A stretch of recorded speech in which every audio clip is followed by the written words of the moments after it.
it's our presupposition on the show that, like, okay, it happens in the church first and then it comes out in culture. That's what I'm getting at here. He got that, Gabe. In the same way, I was giving him a way out. In the same way, you know, where do you see the secularist mindset happening in the church first before culture? I think if I could fix one thing in the contemporary American church, it would be that either for fiduciary reasons or a misguided soteriology or theology, we have taken Christ's two preeminent commands, which you guys all know, like are summaries of the 2 tablets of the 10 Commandments. Like I'd asked on Twitter yesterday on the flight down here, I don't understand, what does love your neighbor as you love yourself mean? And I quoted back to him the second tablet of the 10 Commandments. All right, that's how we deal with one another horizontally. And the first tablet is how we deal with God, him and us individually. What's happened in the modern American church, and we did this either for fiduciary reasons, because it's good for business, or we did it out of a misguided soteriology or theology, is when Jesus said, the greatest commandment is to love the Lord your God with all your heart, soul, mind, and strength, and the second is just like it, to love your neighbors, to love yourself. We've inverted those. And the amount of emails that I get every day, I just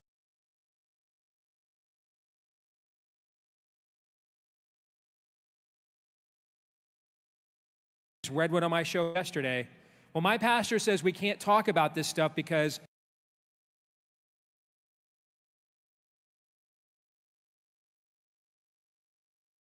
it'll drive people away from Christ if we do.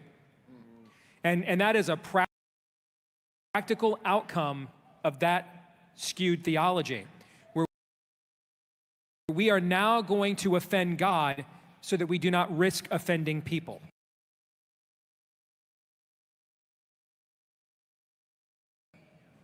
And hey, I don't want to go. I want to make sure we all understand. The second greatest commandment means it's like really important.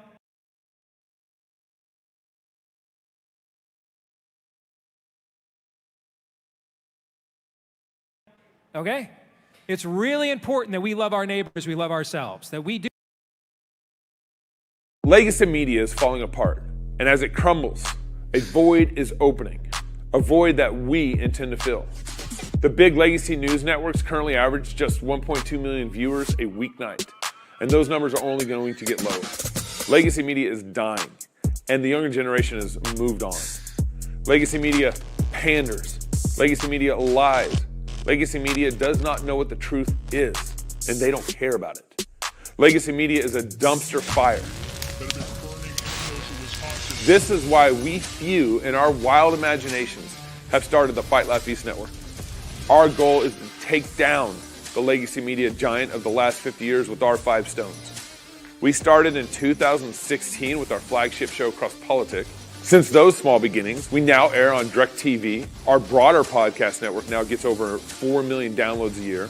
And our Fight Laugh Feast pub, which includes TV shows like This America, The Rowdy Christian's Guide, Pastors in Politics, and As the Lord Pleases, with your support, many more to come.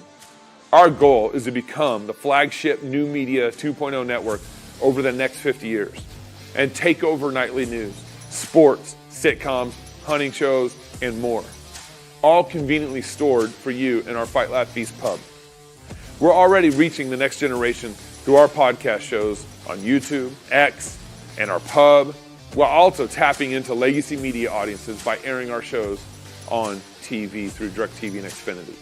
We have made a lot of progress with some duct tape and a good bit of intuition and a lot of sweat.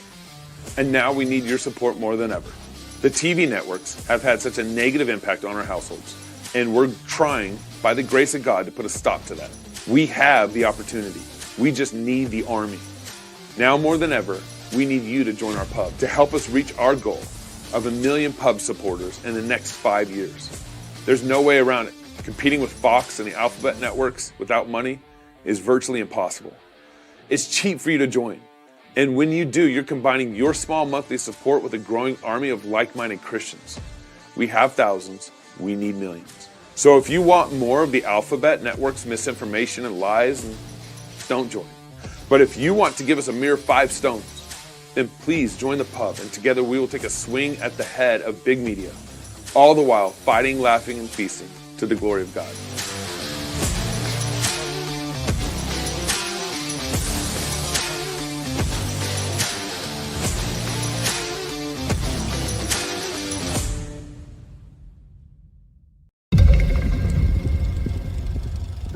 A master called together a few young men of this generation and spoke to them, saying, I gave your great-grandfathers a time of despair and poverty and global war. They were strong and victorious and built an empire greater than any other. But they were terrible fathers and raised entitled sons and daughters of rot who inherited everything through no courage of their own. To those rotten sons, your own grandfathers, I gave abundance and wealth and stability. But they pissed it all away on debauchery and sexual revolution, establishing many idols and slaughtering tens of millions of children in sacrifice to their appetites. One generation fought against the perpetrators of a great Holocaust. The next dishonored that victory with an even greater Holocaust of their own children. The children who did survive, your fathers, carried on the sexual descent of their parents into new madness and new disease, piercing and inking their skin like death-worshipping pagans as they did, establishing special days of pride to celebrate the debauch, slaughtering more children and castrating and poisoning others, claiming to be creators when they were destroyers, mutilating the young and calling it acceptance. All these generations I have judged, and am judging. Their madness now is only a taste of my wrath.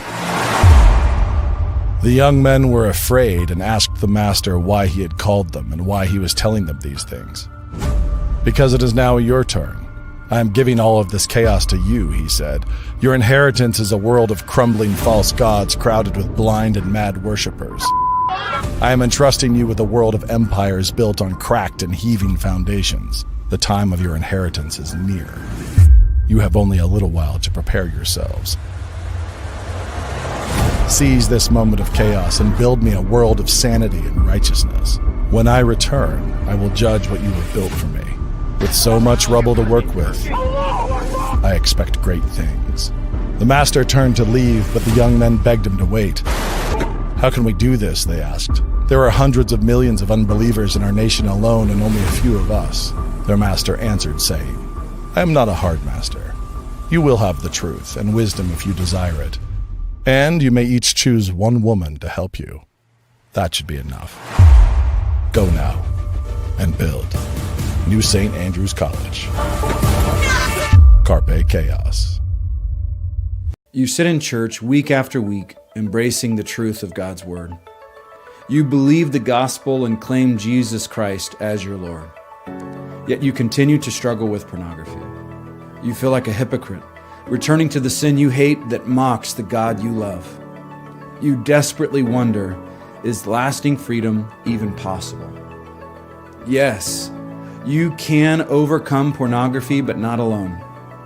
2 Timothy 2:22 says, Now flee from youthful lusts, and pursue righteousness, faith, love, and peace, with those who call on the Lord from a pure heart. Only by repeatedly running from sin to Christ with other believers can you hope to enjoy lasting freedom.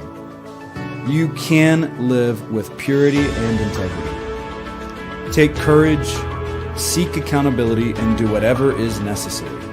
Get equipped at accountable2you.com. Good evening. Welcome to Cross Politics on the Fight Laugh Feast Network. If we got a show for you, apparently the feds want to give school choice now. The Congress wants to give it. Trump talked about some sort of school choice. And of course, there's about 13 states, I think, in the last couple of years that have actually passed more school choice. And apparently there's some form of school choice through something like 28 states, including District of Columbia. Somehow. I thought we were going to demolish and abolish the Department of Education. Yeah. Well, apparently we're increasing. Whenever we do school choice, it's actually bringing more government jobs. I thought we were trying to make it, the government more efficient. Yeah. Elon, what's wrong with you? Where's Doge? Yeah, let's Is it Doge? Cancel I believe I'm a strong advocate of cancel culture when it comes to public education. Yes. And the Federal Department of Education. I'm very much a cancel. Yeah. Cancel DOE. Cancel. Yeah. All the way. Cancel it. All right, guys. You listen to Cross Politic because you take the Dominion mandate seriously. Unsurprisingly, so does Dominion Wealth Strategists. They will help you build a multi-generational legacy with holistic financial strategies that include budgeting, insurance, debt management, retirement planning, estate planning. They will even babysit your kids. No, they don't. Actually, they don't. I'm just kidding. Yeah. Dominion Wealth leverages all corners of the financial services industry as independent brokerage agents, matching you with suitable products and services from dozens of top industry service providers that educate, advise, and build plans to reduce your donation to Caesar and maximize your gift to God. No matter your tax bracket, they have solutions for every fiscal stage of life and for your kids. If you and your spouse want to take dominion over your finances, book a complimentary consultation at reformed.money. Reformed.money. From baptism to burial, Dominion has you covered. Once again, that's reformed.money to book a complimentary consultation. We're really grateful to have with us on the show today. He's kind of like he's our Department of Education guru. Yeah, right. Yeah, I was trying to think of something. Yeah, something better than that. But anyways, I guess that'll have to be good enough, Robert. Robert Bortins, he's been with us for a long time. He's one of 2017 or 18 original OGs. He's on here a lot. We're grateful for his input. Of course, in particular, he is now he runs Classical Conversations, his family's business. His mom started it. Mm-hmm. He became CEO in 2012, and he's led the company now. Is it still only 300% growth? Yeah. Okay.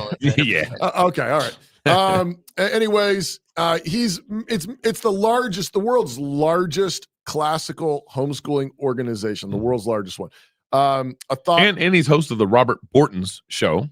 Bro, I'm not done. Oh, you aren't done yet? Okay. I'm still going. I didn't know if that made it in this bio or not. I'm sorry, Robert. He hosts the Refining Rhetoric podcast. Robert serves on several boards. He's an active Christian leadership networks and lives in Southern Pines with his wife and 3 kids. Robert, thanks for coming back on Cross Politic. Yeah, thanks for having me. Appreciate y'all talking about this important issue and all the government expansion that we're seeing under these fiscally conservative small government people we elected.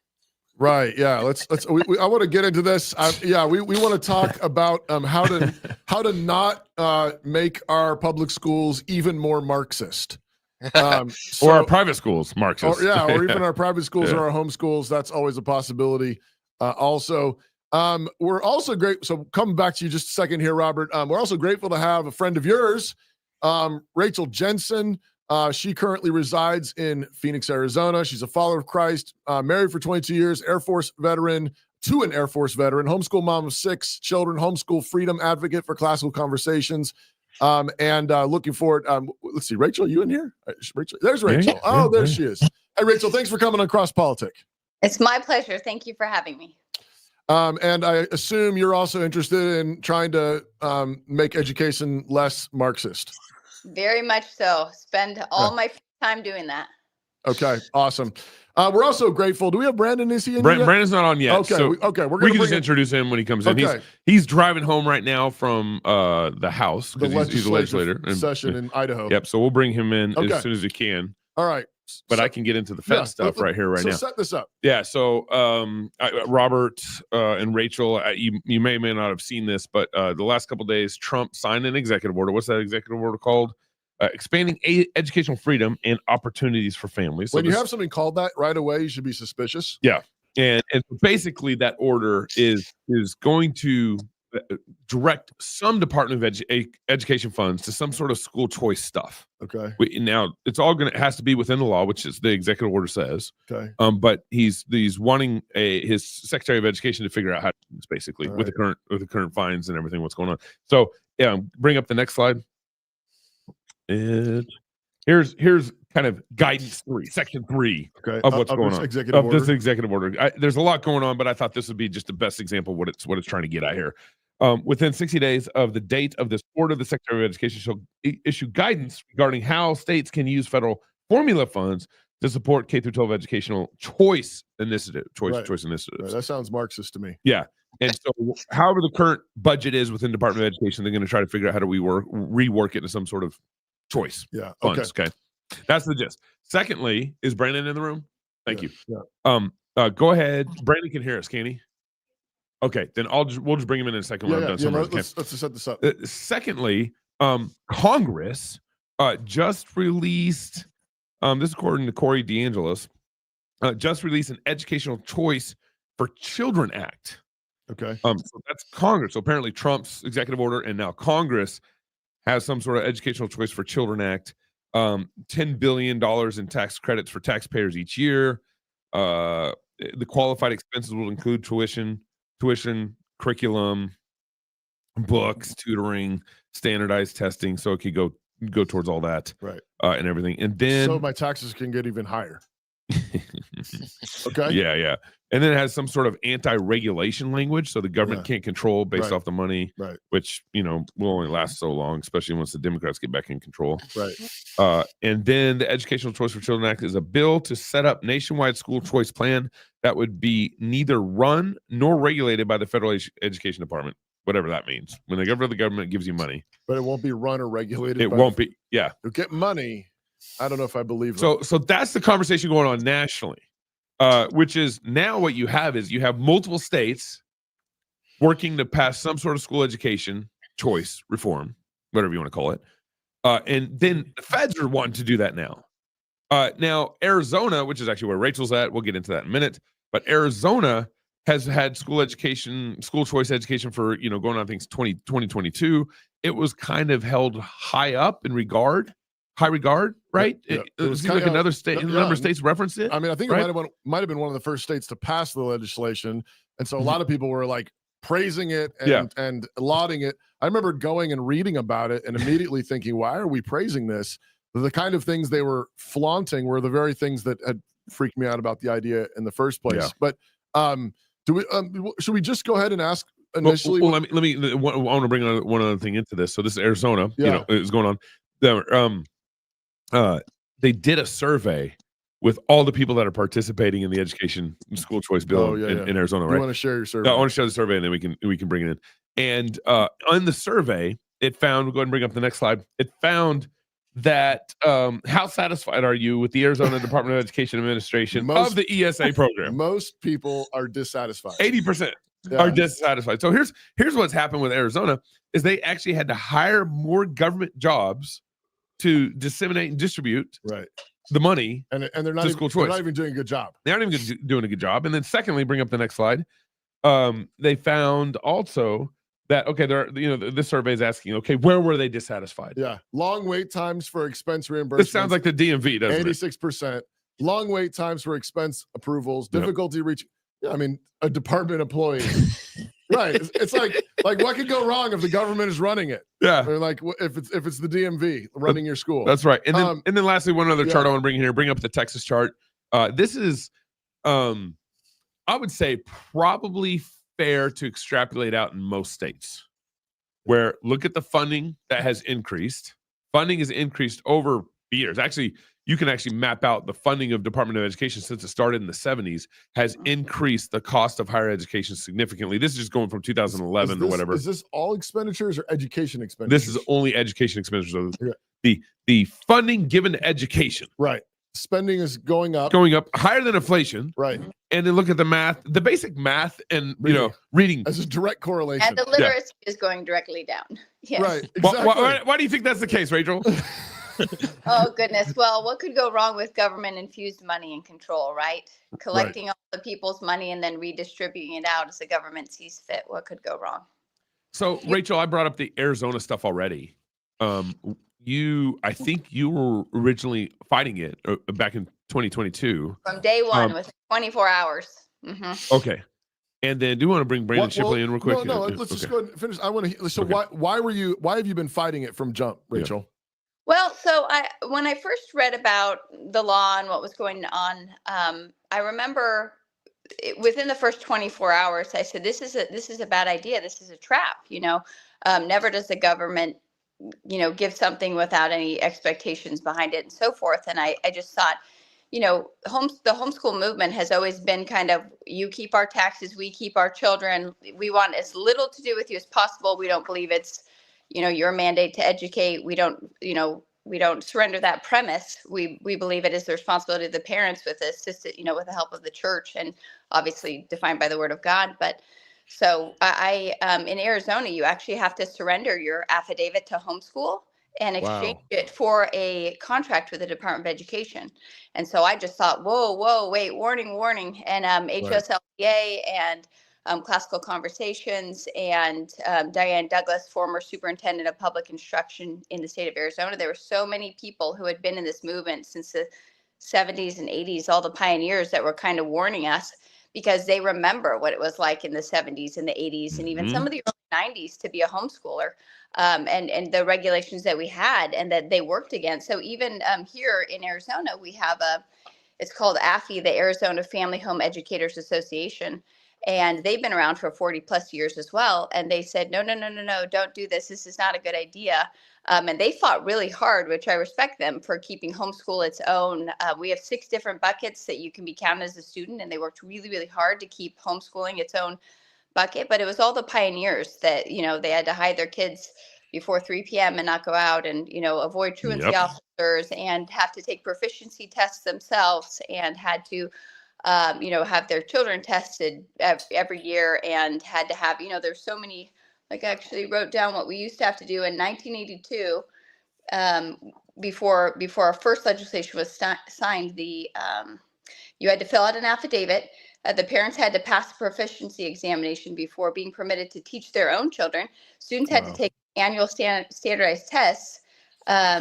And those whose results they had to provide to the county superintendent. And here's a caveat: the county superintendents had discretion to evaluate students' progress and could require follow-up testing or even terminate home education at any point.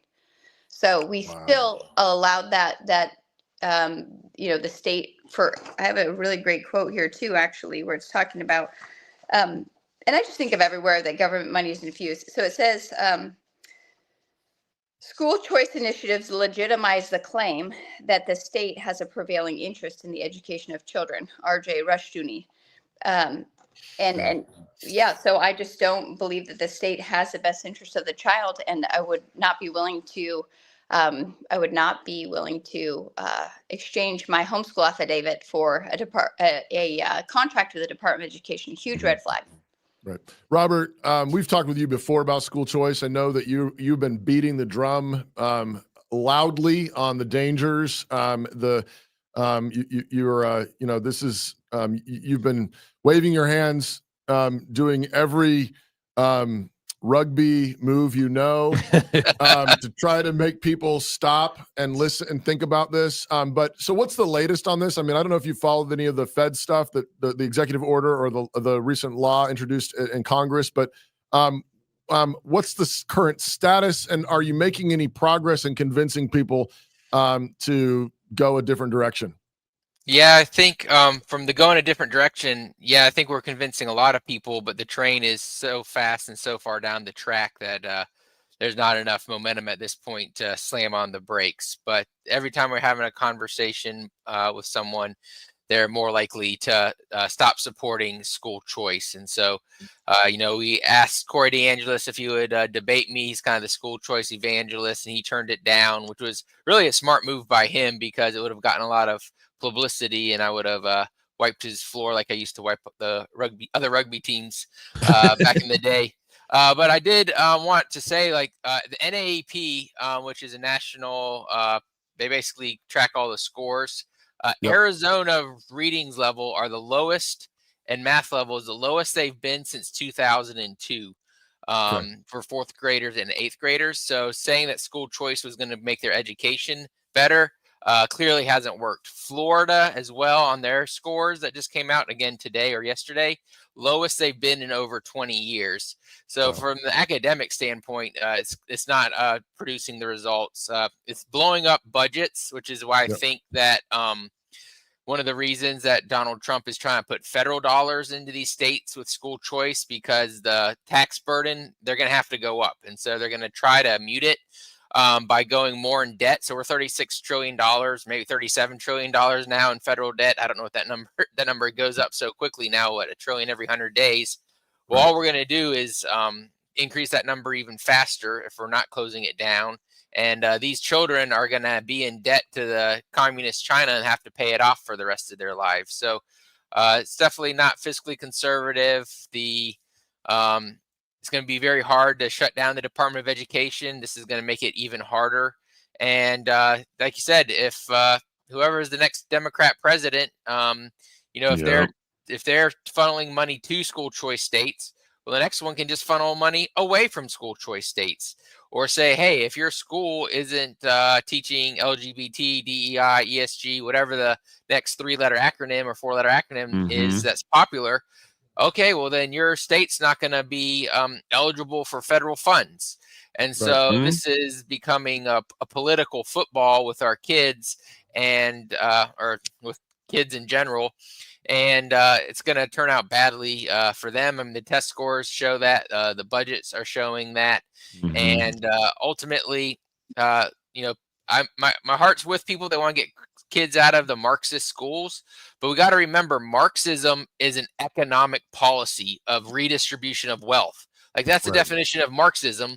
And so when you redistribute the wealth to private schools or homeschoolers or people who've got out of the Marxist system, you're just putting them back into the Marxist system. So it's no surprise that schools and professors are left-leaning Marxists, because that's how they get paid. That's how they get funded. And so that's why, we need to, get the Department of Education out of the federal government, but then we need to work on getting the Department of Education out of every single state, so that it goes back to the people. I want you to bring Brandon in, because Rachel was just talking about, you remember the 80s and 90s? Yeah, I grew up in them. Yeah, I was there. As it related to how it handled homeschooling. Introduce Brandon and start with that question. Okay, I don't know what that question is. What was that homeschooling like here in Idaho back in the 80s? Okay. All right. So, Brandon, we're grateful to have you back on the show so quickly. He was recently appointed to the Idaho Senate back in July 2024, native of the Western Treasure Valley, and really grateful to have you serving right now in our state's capital. So I'm supposed to ask him, what was it like in the 80s? First, he wanted to read off a statement real quick from being on the show last week. Yeah. You had something he wanted to read real quick. Brandon was on our show recently, and he just wanted to make some clarifications about in abortion in Idaho, abolition. Yeah. And then tell us what it was like in Idaho in the 80s. Thanks, guys. I appreciate you having me on. Let me read the statement real quick. So I wanted to give an update to my statement on cross-politic from January 22nd, 2025, where I referenced the Idaho Family Policy Center. After speaking with their leadership, I'm excited to confirm that while I was mistaken on my understanding at the time, and that it did not fully represent their intentions, they have not made an official decision to be neutral. Once they complete a review of my legislation, they will determine how best to use their influence and resources on this issue. And I look forward to working with them in the future. And so I appreciate the ability to be able to clarify that. Great to have you do that. Yeah, thanks, Brandon. Thank you, Brandon. And so Brandon, apparently he's fifth generation Idaho or something. I forget. He goes back. But apparently he was homeschooled, and your family was back in the 80s, and some legal stuff happened. What? I know it's kind of vague how I'm asking it, because I don't know what happened. Yes, sir. Yeah, so I grew up, I was homeschooled. I'm 35 right now, so it was not that long ago that I was homeschooled. But I'll tell you one thing: the culture today in Idaho is completely different than it was even when I was a kid. And so my parents lived in relative fear to bring us out in the public during the school hours. But back up into 1983. We can even back up a little bit further. In 1979, my wife's grandfather, Cedric Ills, down by Caldwell, or down by Marsing, Idaho, actually was jailed for homeschooling his son in Marsing, Idaho in 1979. And that was kept real quiet. But then in 1983, 3 Shippey brothers here in New Plymouth and their 3 wives were jailed for homeschooling their children. They weren't following all of the heavy regulated standards that had been applied at that time. you had to go through the school board, and you had to have approved lighting and desks and teachers and so forth. And Approved lighting. It was a heavy burden on those who wanted to homeschool at the time. They weren't really able to comply, and at the end of it, they just said, our duty before God is to raise our children, to educate them. So do what you will, but we are not putting our kids back in school. We're going to homeschool them the best that we see fit. And ultimately, they wound up in jail, and it wound up being a big fight. And it actually was the ripple effect across the United States. I've spoken to people from California that were homeschooling at the time, and they said it helped them. So they were really some pioneers. They were not intending on that. They were pacifists. They didn't believe in fighting the law. So they just kind of rolled over, and ultimately it got a lot of attention, and it brought about a lot of good. So, Brandon, I was living in Texas back in the 80s, and my mom was homeschooled me probably till about 93, I think. Yeah. And I remember same thing in the 80s where my mom was homeschooling us. We weren't allowed to go outside during the day because in Texas, they would arrest you. Yeah, Child wild. Protective Services That's wild. would come to your door. And every time the door knocked before 3 p.m., my mom would have us all run into the closet like a little tornado drill. Oh, my goodness. Yeah. So I was in California in the 80s. Okay. And we didn't live like that. Yeah. But we did have to go to the every once in a while. My mom would take like samples of our work to like some kind of department, and I remember that because they had computers with computer games. And so you got to play the computer games. Play computer games at the public school office, and she would give them like samples of our work. Yeah. But I don't remember us living in fear. Although maybe my parents were just like really chill about it. But like I mean, we were allowed to run around outside. Yeah. And but that was But by the late 80s, I think we were fine. But early 80s, or mid 80s. Yeah, because excuse me. I think maybe California was more free than Texas then. I don't know. Homeschooling was such a threat. It was crazy. So Brandon, are you helping with some legislation? Or there's some legislation going in Idaho now related to what do you think about so-called school choice? And how does it look to you? What's the status of that? Yeah, so here in the legislature this session, we've had, I think, 2 or 3 pieces of legislation introduced. One was simply a personal bill, which will not go anywhere. And it was $250 million to be allocated to any kind of education not in the public school system. And it would go up to $9,500 per child.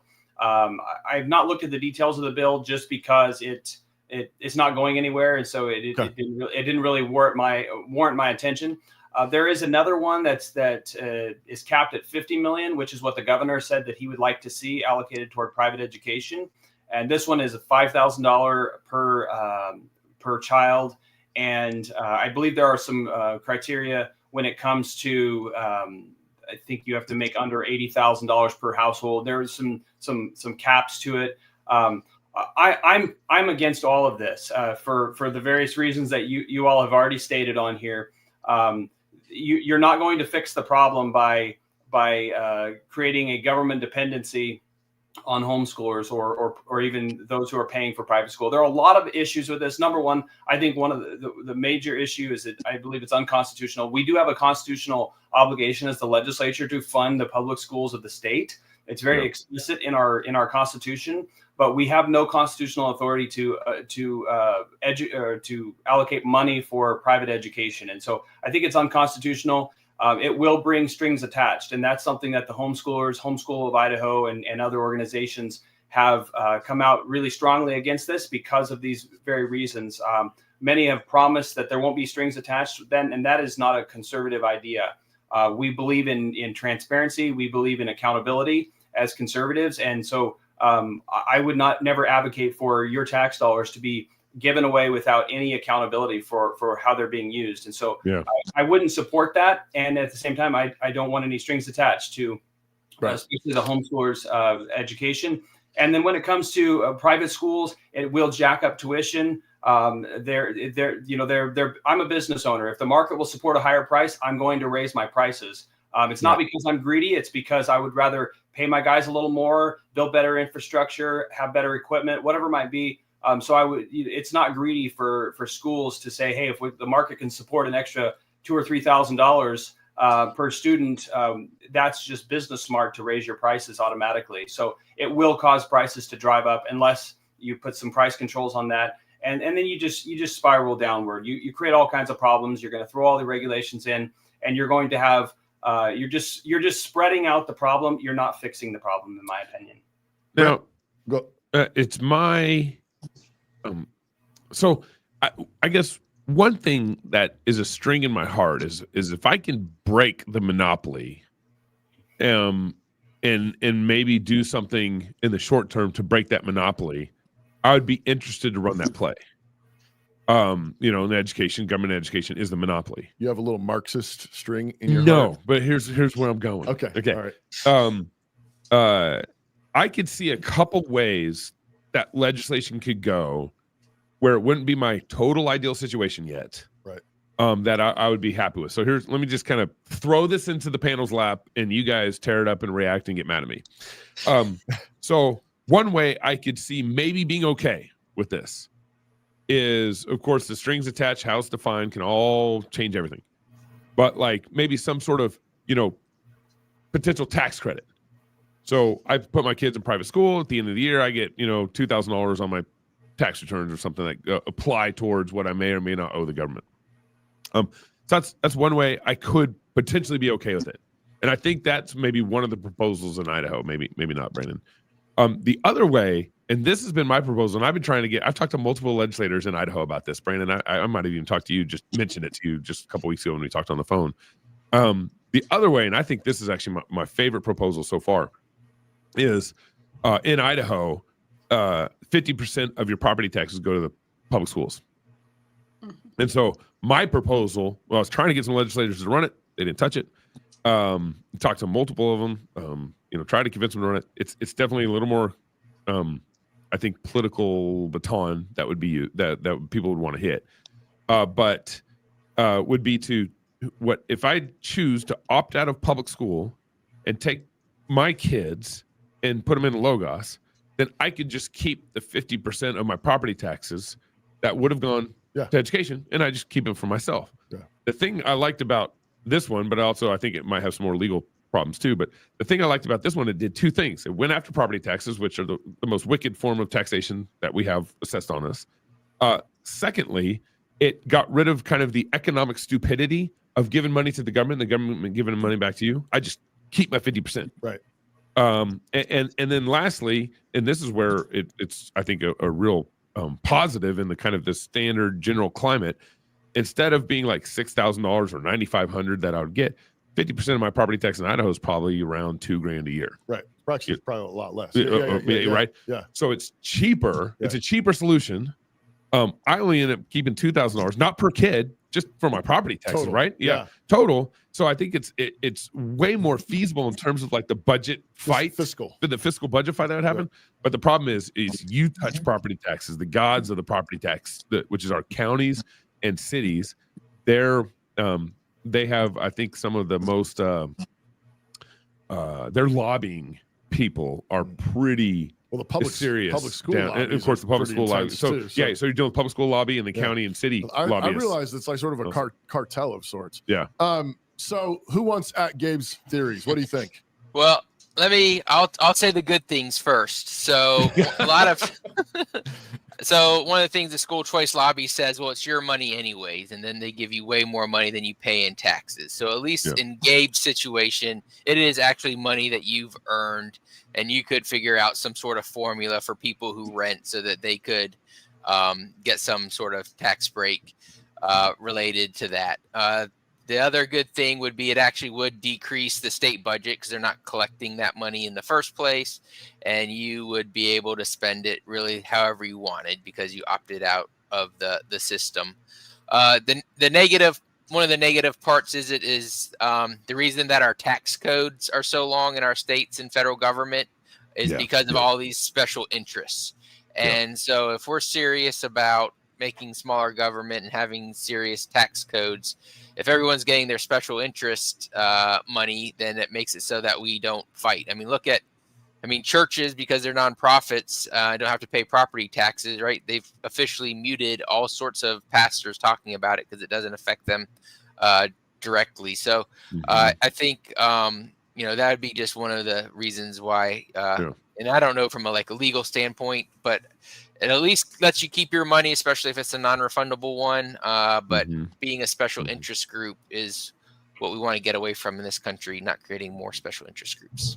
Rachel, is there any discussion in Arizona trying to propose any kind of alternative legislation, or is it just a done deal? Or have you heard of any other attempts at trying to ride any of this, momentum, but actually do something that sets people free?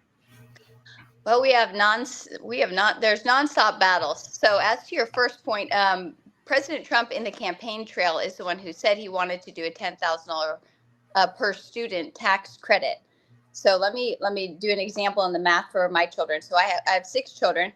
Right now, the ESA program, the Empowerment Scholarship accounts or vouchers, is $7,000 to $45,000 per student, right? So if I were to take my 6 students and get $7,000 each, that's $42,000. And then my question to you would be, do you think there's any parents that would take that money and not fulfill their responsibility to educate their children?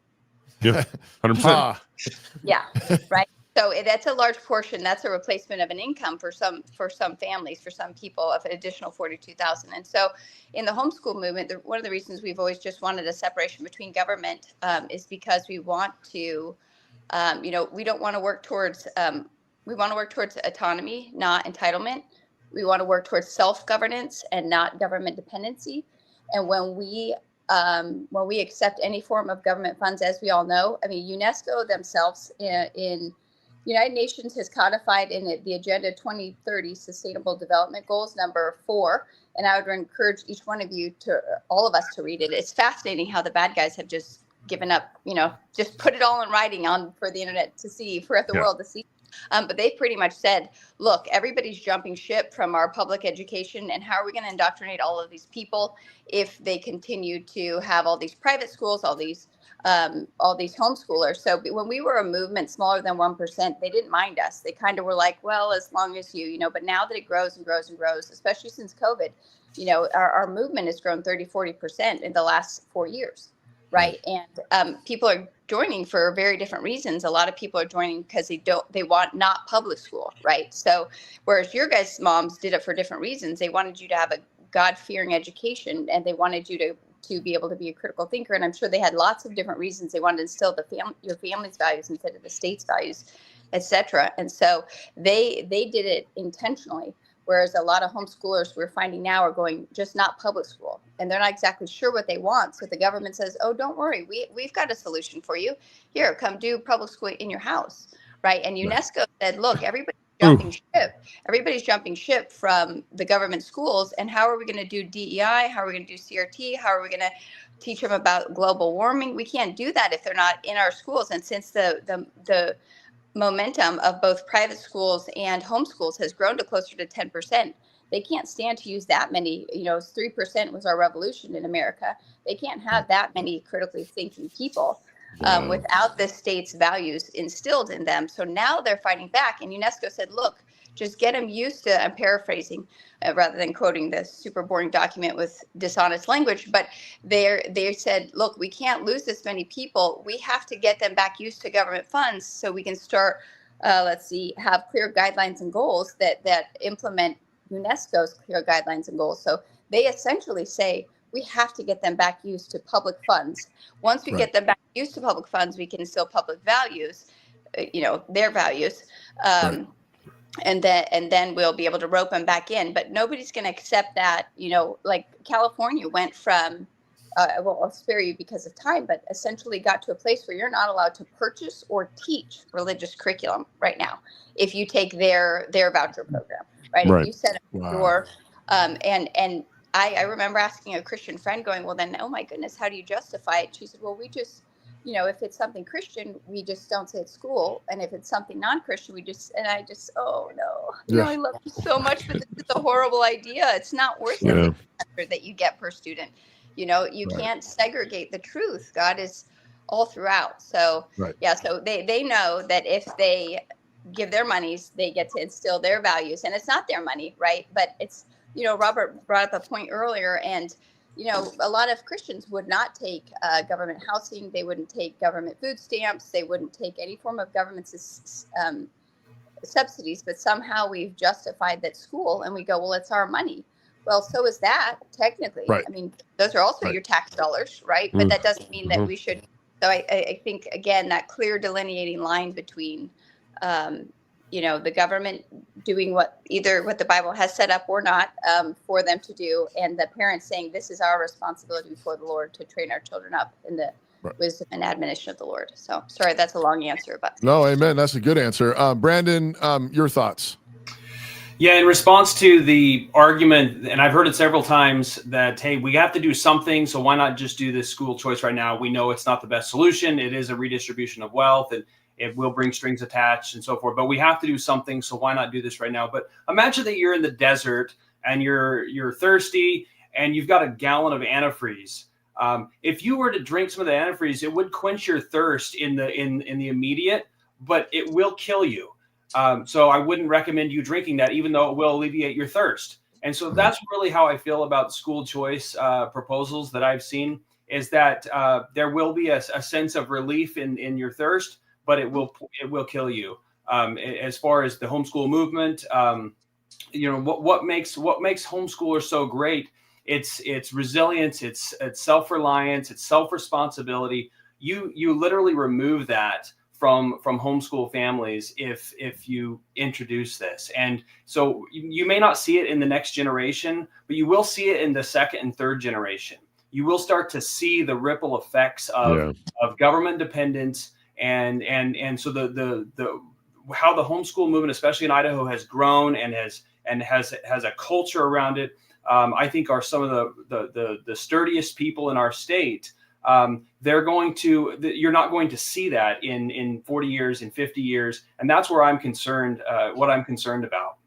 Brandon, one of the questions I've had, especially for Idaho lawmakers, is, Idaho has such this sort of red-blooded libertarian streak in a lot of ways. We like our guns, we want our freedom, this kind of thing. And one of the things I don't get is, why is there not a strong argument being made that just says, look, Idaho's Constitution says that public schools need to be provided, fine. But those of us that do not want to be in public schools should not have to pay for them. Why is there not a movement just simply, and this is kind of riffing off of Gabe's property tax idea, but why do I have to pay for the education twice? That seems like a wicked thing, and I think that's happening, in most states that I know of. But why all the states? why can't those of us who want to opt out of the public school program? Why can't we just get a bill that says if my kids are not in the program, I don't have to pay for it? I think part of it is because most of the people that have that mindset are somewhere off by themselves. They're not engaged. They're just living their lives trying to be left alone. I think a lot of the folks that are pushing for the school choice, they actually want the money. They want alternative education, but they want the money as well. So it is about the money at the end of the day. To some, it's about tearing down the public school system, but to a lot of them, it's about the money. Whether it's they want better private schools in their area for their grandchildren, and they feel like that the private schools would benefit from extra money. They can raise their tuition costs. They can pay their teachers better salaries. So it really, I think, comes down to they want the money, and their mindset isn't hardcore libertarian, leave me alone.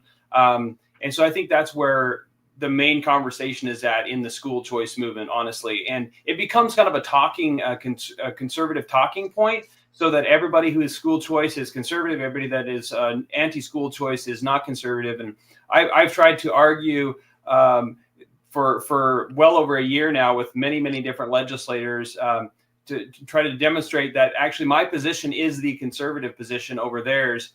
Theirs is not the conservative position. Just because some of the conservative groups are pushing this does not mean it's conservative by definition. And I'll just put a plug in for Scott Herndon, former Senator Scott Herndon. He has recently come out and has been saying a lot on this. And I've really appreciated what he's had to say, and just kind of pointing out some of the inconsistencies in in some of these groups that are considered conservative groups, and just saying, hey, how is this even a conservative idea? And so I've appreciated that, what he's been doing there. Yeah. Robert, is there any chance that we can hijack the school choice movement and just have people who want to opt out of the public schools be able to keep their tax dollars and do what they want with them? Well, I mean, that's one of the proposals from the federal level. It wasn't exactly a $10,000. He's just using the 529 plan, which historically originally started as a way for paying college. The dollar gains value over time. You can invest it and raises up tax free, and you can pay for your kids' college. And so they're wanting to use that mechanism on the federal level, I believe is what the plan is. But the problem is, if you're putting money in it and then spending it right away, I mean, you're basically not really, gaining that advantage for paying for college unless you're super rich and can put, $50,000 or something in there for each of your kids, because you're going to be spending it right away. And the other thing is, the 529 plan currently doesn't pay for homeschooling. I think they might be able to use it for some private education expenses. But again, you change legislators, and now suddenly you can only use it for colleges that have a DEI program and infuse CRT into their biology classes. And so, again, we are just giving up our freedom to get a few dollars. I always kind of use Esau as an example. He came back from the hunt hungry, and his brother Jacob sold him a bowl of soup for his birthright. And so as Christians and as Americans, we have a birthright to be free and independent, and we're selling it for a bowl of soup. If you add a U to the end of ESA, you have Esau. I'm a pastor, and I'm here all day long. Let me read this ad, and then Gabe's going to have an amazing question for you. In Genesis chapter 2, verses 10 through 12, God tells us of the gold in the land of Havilah, and that the gold of that land is good. Ever since the dawn of our father's world, gold has been universally recognized as true money and therefore the most reliable store of savings. Cross Politics corporate partner Alps Precious Metals enables their clients to protect their God-given, hard-earned wealth from the serious financial problems that are upon us. Alps provides the Cross Politic family with the best strategies and solutions for investing in physical precious metals. As a result, you can enjoy a peace of mind that can be had with few other investments. So call our friend James Hunter of Alps Precious Metals at 251-377-2197. That's 251-377-2197. And visit his website at www.alpspmg.com. That's alpspmg.com. Oh, I hear Alps nicotine patches when you say Alps. Oh, really? Yeah, never mind. Tell James. Yeah. Or Robert. So, I think part of the discussion, part of what I'm trying to figure out here is there some sort of way to maybe to be just a little bit of Marxist? No, I want to avoid that. But is there some sort of possible legislation or way that might make everyone happy in this conversation? No. That is a play that we could run, Well, so what they're ultimately trying to do, and they're also, doing this for is the federal government and state governments have been giving millions or billions of dollars to NGOs. I mean, just look at all the quote unquote Christian groups that got so mad when Trump just, stopped these grants, temporarily to review them. Yep. And when we find out that all of these Catholic and even some Protestant organizations are fully funded by the federal government, and these organizations are literally helping illegal immigrants get into our country.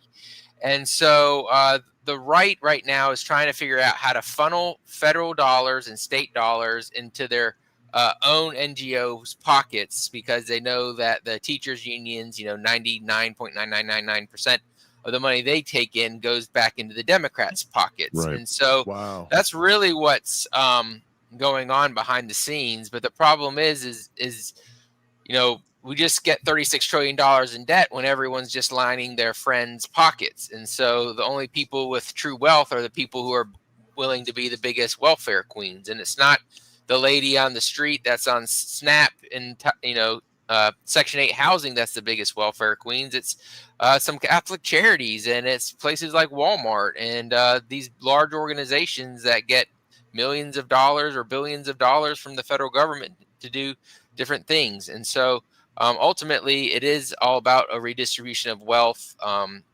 During COVID, I said we're all socialists now because of some of the policies that went on during that time on the Republican side. Right. And so, ultimately, if we want smaller government and we want to have people to have more local control, like I mentioned earlier, there's plans and things that can be done. Get rid of state Department of Educations, make it all go back to the local school boards. Yeah, you might have a woke school board in Boise, but at least somewhere else you might have a really conservative one, and then people can move from county to county.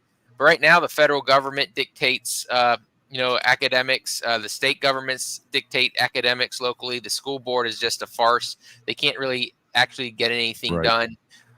So, ultimately, we've got to keep bringing the power closer and closer to the people using the system. And so, ultimately, I'm a state education abolitionist, but there are things that we can do that can produce better education outcomes as we move in that direction. Because I guess I have a little bit in the back of my mind, like abortion, Roe versus Wade, like that fell, right? And it wasn't like, we knew that was one of the plays in the way it could fall. But what fell, I guess, part of that was really just the federal control over it, not the state by state thing. But we were trying to run all the plays. Yeah. We're trying to get an abortion in Idaho, trying to take away, Planned Parenthood funding. There's multiple plays we were trying to run. So I guess I'm just trying to think of how could I think creatively about this to try to attack the socialism, state control and even federal control problem. Well, Gabe, what if we shut down the Department of Education? That's a few billion right there. Yes. Yeah. Give a little bit back to each person that they took it from. And I've heard that was being talked about in Trump's talked about administration. Yeah, right? right. Where is that going? Do we know where that is? That's a campaign promise. We will see what we'll see what happens. I met with Linda McMahon Sherpa that's helping her get through the Senate confirmation, and she said that Linda knows that her job's to shut down the Department of Education, so that there's some movement in that direction. But if they don't get rid of Every Child Succeeds Act and No Child Left Behind and all these federal programs, it really doesn't matter. The thing that our representatives need to do is get the federal government out of all education. So they need to get rid of all of these laws and make sure the federal government, doesn't have anything on these states. So I don't know there doesn't seem to be momentum behind getting rid of the Every Child Succeeds Act and things like that. So even if they close down the Department of Education, they're just going to, move all those things around to other areas. So we could have that same behemoth. Is that true? So you're saying even if they close down the Department of Education, those laws, which presumably No Child Left Behind got renewed like in 2012 or something. But you're saying that law would remain in force and would continue to be enforced by somebody in the federal government, even if the Department of Education is closed down? Yep. Who would run it? They would move those responsibilities to other agencies. You're saying they would. But how many laws are on the books that no one enforces? Well, and they might not enforce it, but Trump, right? Because just think about what is it? Is it the Mexico policy or whatever, the abortion policy called for the federal, right? Trump enforces it. Biden doesn't. Trump enforces it, right? So, again, it's just a political football, and that's not freedom. That's the Hyde Amendment. The Hyde Amendment. Yeah, the Hyde Amendment. Yeah. So, again, it's unless you got legislators that are legislating, it's only a temporary reprieve, which is why we need to be building during this time as Christians. While we're not under attack, but we don't need to be building, relying on the government. We need to become anti-fragile. Yeah. Well, I'm a little bit more optimistic than Robert on that one. I say shutting down the Department of Education would be a great start, and then brave men like Brandon can repeal those laws one at a time. just don't drink antifreeze if you're in the desert. I love that example, though. I'm going to have to steal it. Brandon, any thoughts on this? Any of this that we've just been talking about? As far as the federal government or state. I mean, obviously, when it comes to the principle of education, it is the parents' duty to educate their children. That is a God-given duty to parents. I actually disagree with our Idaho Constitution on this point, because it claims that it is the state's duty to see the children who are educated. I really do not believe that is the case. In fact, there is a Constitution amendment that is being proposed in the legislature this year that I believe will actually accomplish what I would call educational freedom. I don't like to use the word school choice, but educational freedom, and it will remove the compulsory attendance to public schools. That's in our Idaho Constitution, and the Constitution actually grants all supremacy over a child's education. It says that the state may require that a child between the years of 8 and 18 years old attend the public schools of the state unless educated by other means as prescribed by law. And so that claims 1,000% supremacy over children's education. And what this would do is repeal that. And so, Lord willing, this will be on your ballot in 2026. But it will replace it with language that guarantees the right to parents. And I believe it's in the negative. I cannot remember how the wording is, but it's in the negative. The state shall not infringe upon the parents' rights to privately educate their children.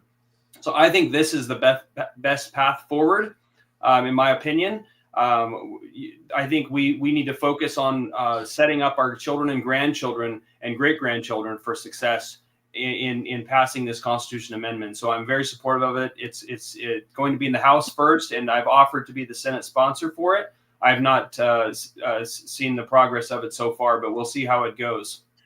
That's actually a great idea. Sorry, Robert. No, I was going to say what you said. That's a great idea. Let me know how I can help.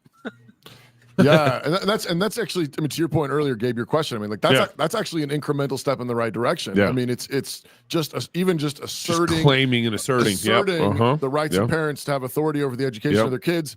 Maybe that's a stepping stone then to allowing us to keep our tax dollars and actually having real education freedom. And maybe I have to think about Brandon's point here. Maybe we just need to completely trash education, school choice. Yeah. And just go with educational freedom. Yeah. Right. I'm there. I have to think about there's a bunch. Thank you guys so much. I got to run because I got to go coach a basketball game. But Rachel, where can people follow you? Twitter, social media, website? I just shut down most of those, so it would just be my email. Okay. You don't have to give it on the show. You don't have to give it on the show. You know what? I think how about, can we put it in the show notes? Yes, of course. Yeah. Okay. You can give it on the show. I was just trying to protect you. Yeah. We'll put it in the show notes. Okay. Very good. Sounds good. Brandon, where can people follow you? I have a Twitter handle, Brandon Shippey 5, I think it is. And I call it Twitter, X, whatever. X. And then I also am on Facebook. I have a campaign page, but also just my personal page is where I do a lot of updates. And if somebody wants to contact me, they can send an email directly to my Senate email, bshippey@senate.idaho.gov. It can be found online on the legislature's website. So, Robert? Oh, yeah. The Robert B. Show on X is where I'm most active, and Refining Rhetoric is my podcast. Awesome. Keep up the good work, you all. We really appreciate you. And everybody else, if you're not yet Fight Laugh Feast Hub member, go to fightlaughfeast.com. Join the club so that we can keep doing this for a long time. Lots of long times. If you're single, get married. If you're married, have kids. If you have kids, go baptize them. Till next week, love God with your whole heart, soul, mind, and strength. Love your neighbor as yourself. Go fight, laugh, and feast. This is Cross Politics. Wanted. Young men to rebuild Western civilization. Must be unafraid of pain, blisters, intellectual rigor, and a lifetime of long shifts with swords and shovels, digging ditches, repelling invaders, and reading stacks of books taller than their fathers. must be impervious to manipulative women of all sorts, giggling virgins, cyber skanks, and even full cauldrons of Karens or hand-wringing clergy, but always seeking to hear and heed the words of Lady Wisdom. Immune to the leadership of hypocrites and LARPing online masculinitods, unaffected by abusive authorities, petty professors, and all brokers of official respectability. Willing to hoist the Jolly Roger and Johnny Cash's favorite finger whenever faced with idolatry. Long-suffering joy and determination required. Must be willing to dwell among the tombs and graves of the long dead, seeking truths that cannot die. Exhaustion guaranteed. Conflict guaranteed. Mortality guaranteed. New St. Andrews College. Liberal arts for the undaunted.